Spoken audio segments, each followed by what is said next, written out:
Mm-hmm.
No, that was in the...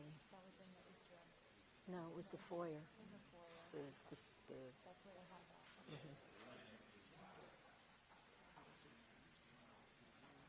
No, it was on the hard marble. Not that I was there, I've just seen pictures of it.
Mm-hmm.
Good afternoon, everyone.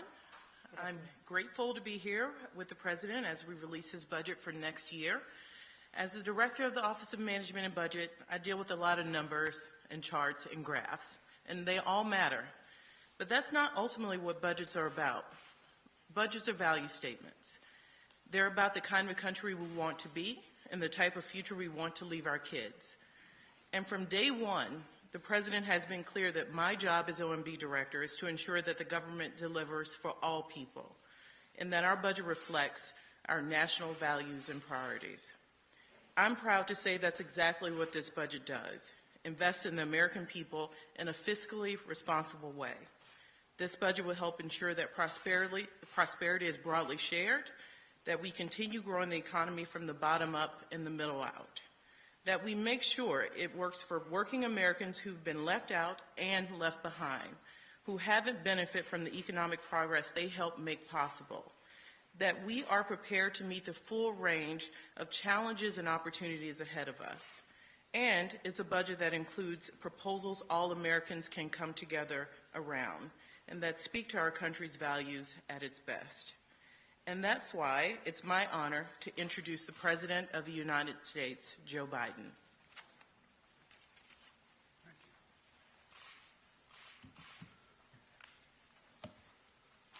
Well, good afternoon, folks.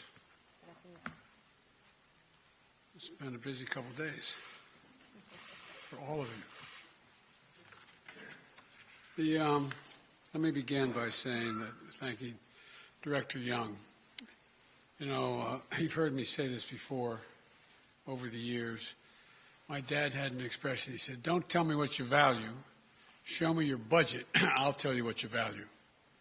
Don't tell me what you value. Show me your budget, and I'll tell you what you value." Well, the budget I'm releasing today sends a clear message to the American people that what we value. First, fiscal responsibility. Second, safety and security. And thirdly, the investments needed to build a better America. The first value is fiscal responsibility. The previous administration, as you all know, ran up record budget deficits. In fact, the deficit went up every year under my predecessor. My administration is turning that around.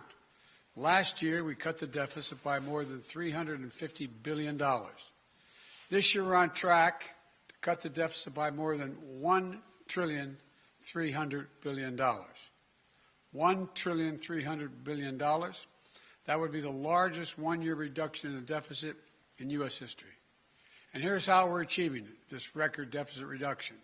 First, we're growing the economy. We've created a record 6.7 million jobs since I took office, and we've generated a GDP growth of 5.7%, the best economic growth we've seen in this country in over 40 years. This has led to a substantial increase in government revenues and dramatically improved our fiscal situation. Secondly, this record economic and job growth has made it possible for us to responsibly and significantly cut back on emergency spending. Early in the pandemic, it was right to give people help to make ends meet and to keep this economy going. Because of the progress we've made dealing with these emergencies, the labor market is strong and unemployment claims are at historic lows. We ended the pandemic unemployment assistance programs because Americans are back to work. I'm calling for new pandemic subsidies for large businesses to not continue those because those businesses are back and moving again as well. But because we have to put this economy in a strong foundation, even the Delta and Omicron variants of COVID-19 and the cost of Putin's aggression in Ukraine have not required an additional fiscal package for state and local governments. But we still spend what we need to spend to continue to fight COVID. But those expenditures will be dramatically less than last year. Compared to 2020, we're reducing the size of the deficit relative to our economy by almost 2/3, reducing inflationary pressures, and making real headway cleaning up the fiscal mess I inherited. After my predecessor's fiscal mismanagement, we're reducing the Trump deficits and returning our fiscal house to order. Now, the budget I'm releasing today will continue this approach. It makes prudent investments in economic growth and more equitable economy while making sure corporations and the very wealthy pay their fair share. And I would add, nobody making less than $400,000 a year will pay a penny more in federal taxes. We can do this by, one, passing legislation that lowers costs for families on things like child care, health care, and energy costs, while lowering our deficit at the same time. We can give hardworking parents raising children tax relief that gives them just a little bit of breathing room and lowers child poverty. We can give Medicare the power to negotiate lower prescription drug prices. This will bring down the cost for seniors and reduce the deficit by hundreds of billions of dollars. Congress can do this all right now. They're debating it now. We can also restore fiscal responsibility. The Trump tax cuts added $2 trillion in deficit spending and largely helped the rich and the largest corporations. Under my plan, as I said, no one making less than $400,000 a year will pay additional single penny in taxes. No one. If you don't make $400,000, you're not going to pay a single penny in additional federal taxes. And the wealthy and corporations will finally begin to pay their fair share. For most Americans, the last few years were very hard, stretching them to the breaking point. But billionaires and large corporations got richer than ever. Right now, billionaires pay an average rate of 8% on their total income. 8%, that's the average they pay. Now, I'm a capitalist, but if you can make $1 billion, great. Just pay your fair share. Pay a little bit.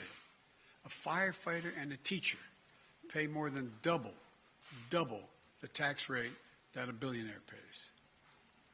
That's not right. That's not fair. And my budget contains a billionaire minimum tax because of that. A 20% minimum tax that applies only to the top 1/100 of 1%. 1/100 of 1% of the Americans will pay this tax. The billionaire minimum tax is fair, and it raises $360 billion that can be used to lower costs for families and cut the deficit. As I said, my budget also ensures the corporations pay their fair share. In 2020, there were 50 Fortune 500 companies that made $40 billion in profit combined, but didn't pay a single solitary cent in federal taxes. My budget raises the corporate tax rate to 28%, far lower than the rate it was between World War II and 2017 when it was lowered as of today.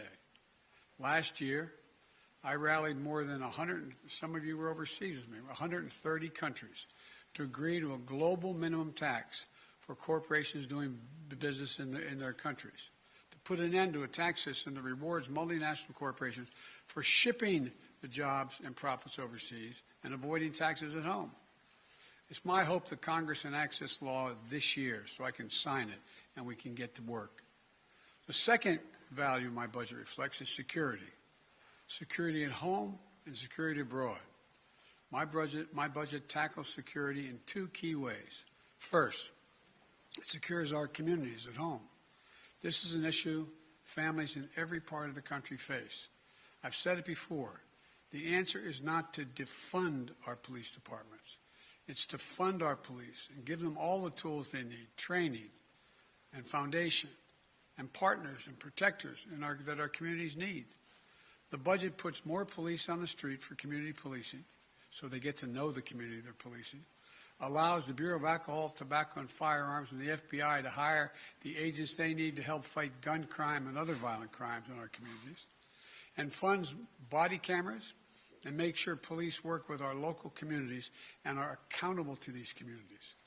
It funds crime prevention and community violence intervention, drug treatment, mental health, criminal justice reform, and reentry for people coming home after incarceration. All demonstrable ways to reduce crime and proven ways. Security also means national and international security.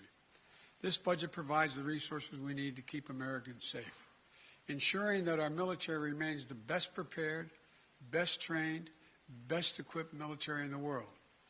This budget also provides additional funding to forcefully respond to Putin's aggression against Ukraine and its economic, humanitarian, and security consequences. The world has changed. In addition to dealing with terrorist organizations, for the second quarter of the 21st century, we're once again facing increased competition from other nation states, China and Russia, which are going to require investments to make things like space and cyber and other advanced capabilities, including hypersonics. And this will be among the largest investments in our national security in history. Some people don't like the increase, but we're in a different world today. America is more prosperous, more successful, and more just when it is more secure. We can restore fiscal responsibility and safeguard our security at home and abroad while meeting the third value, what I call building a better America. Let's provide universal preschool, cap the cost of child care at 7% of a family's income. Like many families, that would cut the cost of child care in half.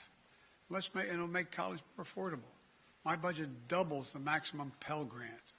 The families making under $50,000 a year to nearly $13,000 and helps more than 8 million students who rely on Pell Grants pay for college.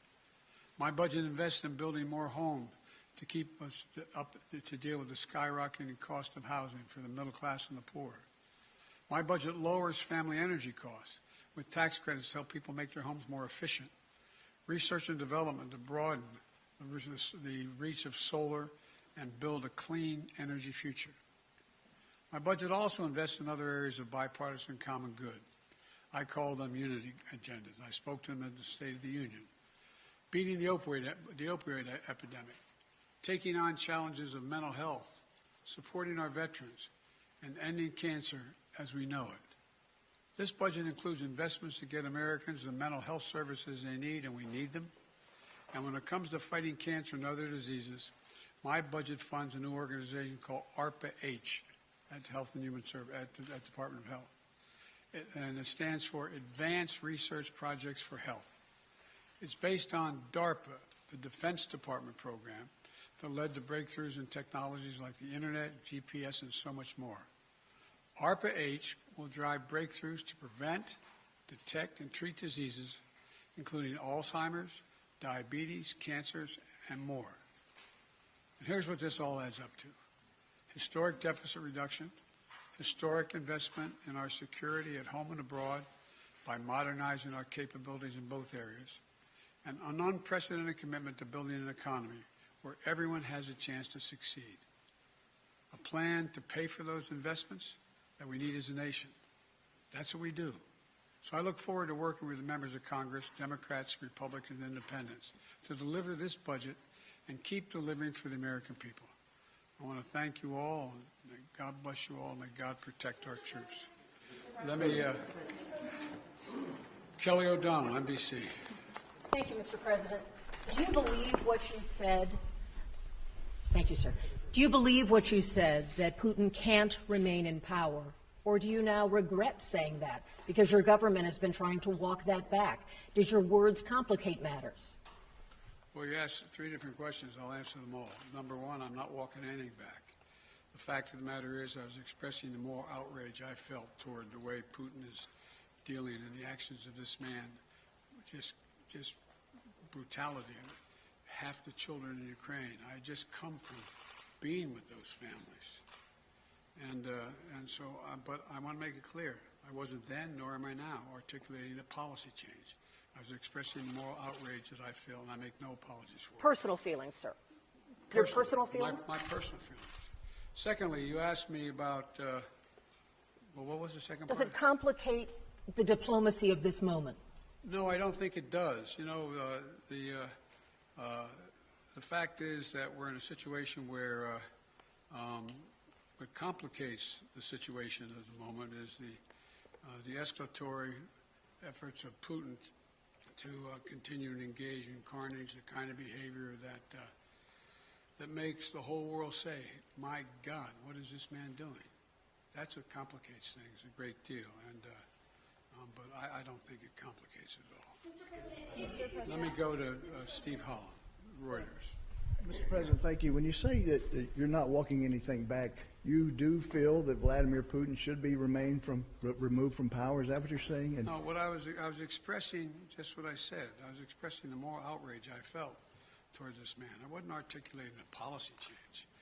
And I think that, if he continues on this course that he's on, he is going to become a pariah worldwide, and who knows what he becomes at home in terms of support. Just to follow up, are you concerned this remark might escalate the conflict? No, I'm not. I'm not at all. Look, Thank you. and you know, look, the other thing is that a couple people have asked me as well, might well speak to it unless you want to ask the question, but you know, that other governments have suggested that this is a problem, I'm escalating things. No. And has it weakened NATO? No, it hadn't. NATO has never, ever, ever, ever, ever, ever been as strong as it is today. Never. So if saying he cannot remain in power does not mean regime change, what does it mean in your opinion? It means that I would hope it was expressing my outrage. He shouldn't remain in power. Just like, you know, bad people shouldn't continue to do bad things.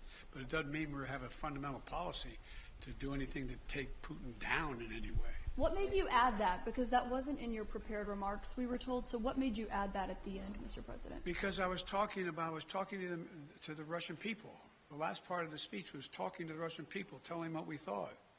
And I was communicating this to not only the Russian people, but the whole world.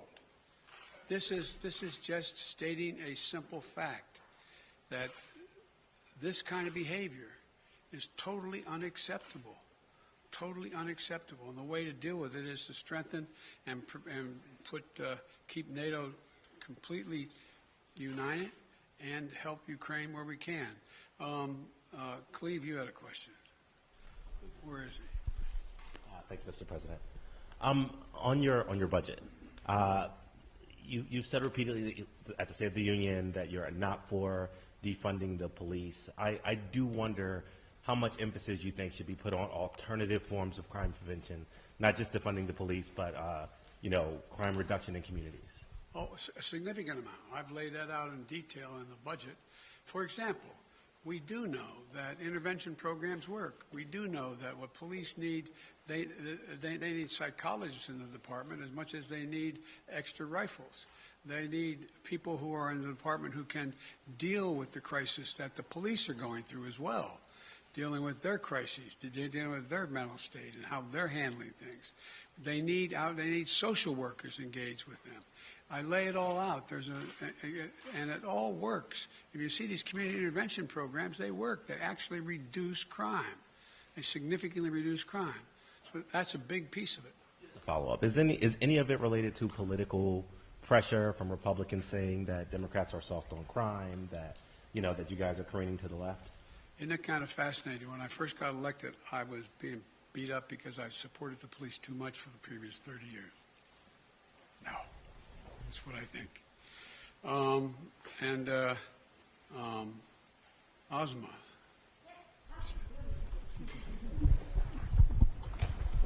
Surprising call. Thank you, Mr. President. Are you willing to try to meet with Vladimir Putin? And I have a quick follow-up to that. When you last met with him face-to-face in Geneva, you had described that as a productive conversation. You said that he did not want a Cold War. And do you feel, given the actions, though, that have happened over the last few months, I guess I'm asking what has changed in his mind? I don't know what's changed his mind. His behavior's changed. When we met, remember what we were talking about. We were talking about setting up a strategic dialogue and talking about the relationship of NATO and Russia and facing off in the regions and how we could have more transparency and all the rest. It was a normal discussion I had going all the way back to Kosygin and others back in 100 years ago when I was a young senator. And so what changed was nothing remotely approaching that. Remember when he first met with me, he said, I have two objectives. This is the second or third time I met with him. He said, I have two objectives. One is to make sure that they never become part of NATO, and two, to make sure there are no long-range missiles in there, in Ukraine. I said, we can deal with the second one easily, but we can't close the door on the first. Because when we talk about missiles, we want to talk about what's also on the Russian border heading toward Europe. Do both. And then, if you notice, that demand list of his, not with me, with others, have escalated significantly in terms of what he thinks is necessary. Thank you. We need some more clarification, Mr. President. Mr. President, thank you. Thank you very much. I know you're going to ask a really nice question. Well, it's an important question, No, I think. Are you worried that other leaders in the world are going to start to doubt that America is back if some of these big things that you say on the world stage keep getting walked back? What's getting walked back? It made it sound like, just in the last couple days, it sounded like you told U.S. troops they were going to Ukraine. It sounded like you said it was possible the U.S. would use a chemical weapon, and it sounded like you were calling for regime change in Russia, and we know...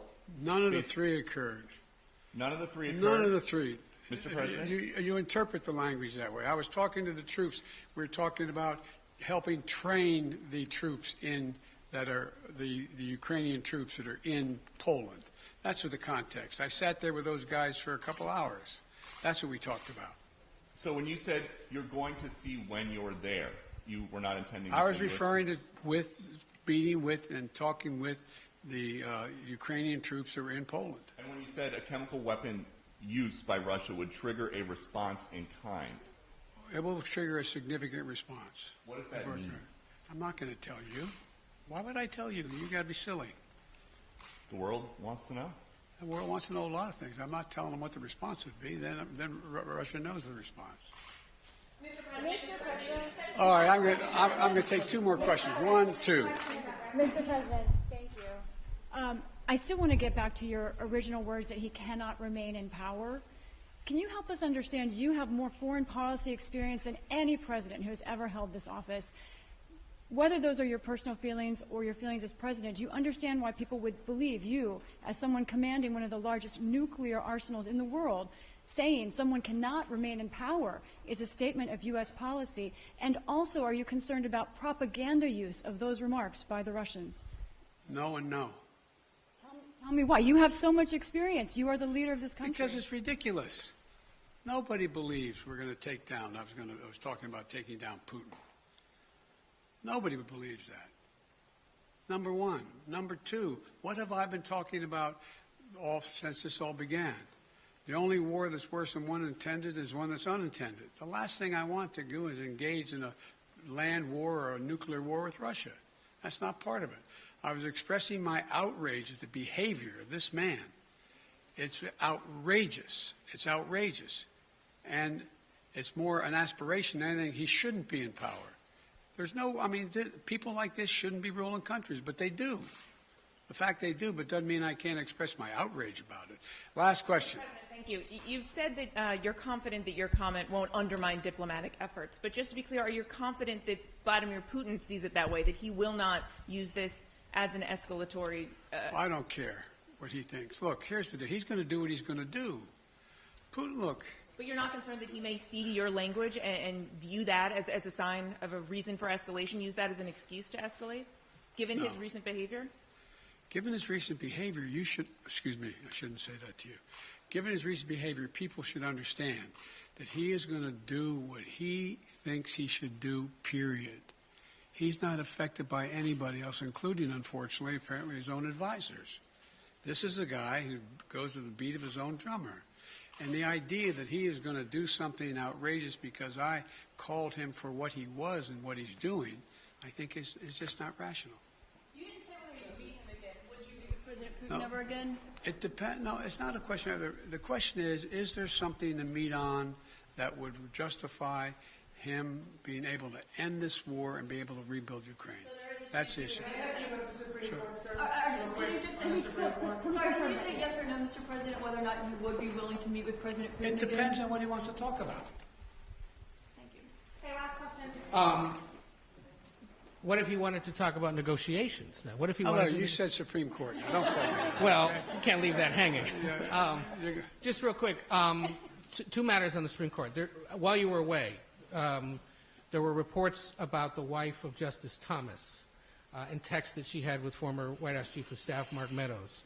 Should Justice Thomas recuse himself from any cases involving the January 6th insurrection or former President Trump at this point? I'd leave that to two entities. Okay, go ahead. Oh, go ahead. Ask the second question. No, two entities. Go ahead. Sorry. One, the January 6th committee, and two, the Justice Department. That's their judgment, not mine to make. So, on Justice Thomas recusing, you don't think he should, or? I said that. I told you those things get into legal issues. That in fact, I told you I would not tell the Justice Department what position to take or not take, and I'm not going to instruct the Congress either.